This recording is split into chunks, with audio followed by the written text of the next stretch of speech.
Hello, this is Gerald Pichler from NXP Semiconductors, and I will show you today how to start with the frame for the HoverGames. First thing we need is the box with the frame and the 4 motors.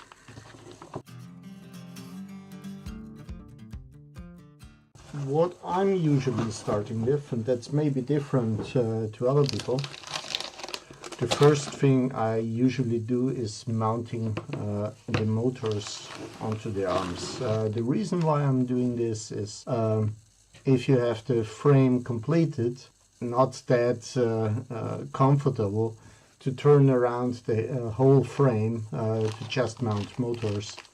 So therefore I'm starting with that.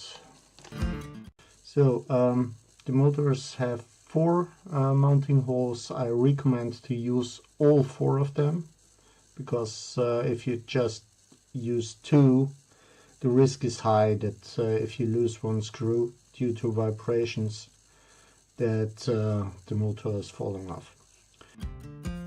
3 screws we use. Just put the cable through one of those holes, the one pointing towards the arm. Put the cable through, and then we mount the motor. So the screws are a bit too long, so if you look inside, I see they're longer than the metal at the bottom of the motor. So I really recommend to use washers there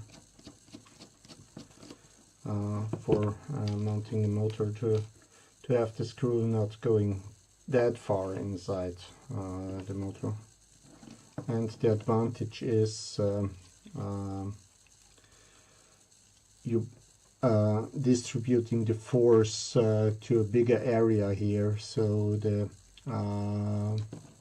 possibility that the arm is breaking here is getting reduced.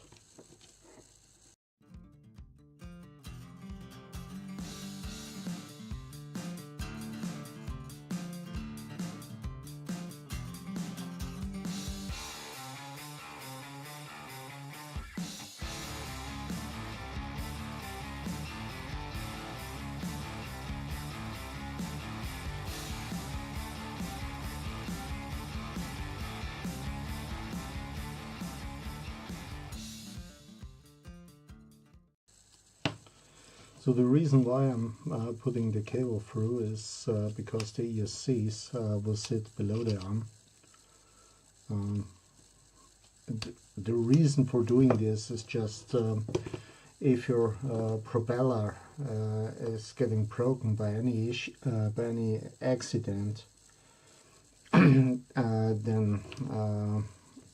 most of the times it's coming down and will hit the arm on the top, and if there is something on this arm, it will be cut. So especially on my race drones, I've seen this in the past.